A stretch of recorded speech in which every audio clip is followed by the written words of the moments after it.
Dozens are feared dead after a passenger ferry carrying 133 people capsized off the coast of Guyana, triggering a massive search and rescue operation in the North Atlantic. While 67 people have been rescued so far, authorities say that 66 others remain missing and no new survivors have been found since Sunday afternoon, raising fears that the death toll could rise significantly. Well, the vessel, identified as the MV Barima, was carrying 116 passengers and 17 crew members on a routine journey from Guyana's capital, Georgetown, to the remote town of Port Kaituma when it issued a distress call at around 11 p.m. on Saturday. Shortly afterward, the ferry capsized approximately 7 miles off the country's northern coastline. Rescue teams responded immediately, but the operation was hampered by darkness, rough sea conditions, and a lack of vessels that is equipped with advanced scanning technology. And by Sunday afternoon, rescuers had managed to save 67 people, including 41 men, 11 women, 6 boys, and 9 girls. However, despite an extensive search involving helicopters, boats, and divers, no additional survivors have been located. Authorities have expanded the search area to more than 1,000 square kilometers.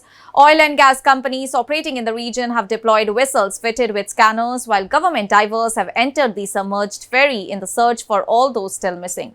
The tragedy has also taken a dramatic turn after officials revealed that the ferry's captain and several crew members tested positive for marijuana. They have been taken into police custody as investigators examine whether impairment played a role in the disaster.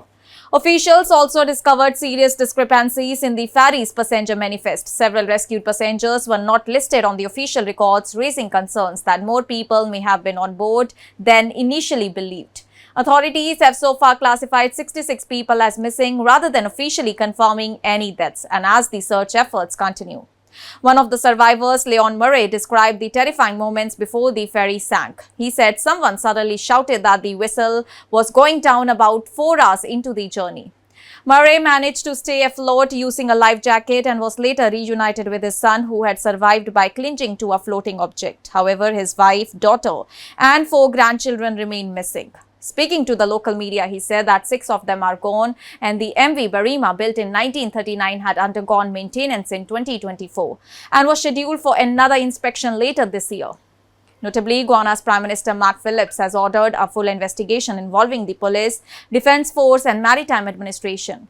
Authorities will examine whether negligence, misconduct, overloading or criminal wrongdoing contributed to the disaster. The Prime Minister has warned that anyone found responsible will face the full force of the law. And as the search enters a critical phase, families continue to wait anxiously for news of their loved ones, while Guyana grapples with what could become one of the country's deadliest maritime disasters in the recent history. That's all for now. Stay tuned to the Savera for more updates. Do like, comment and subscribe to the channel.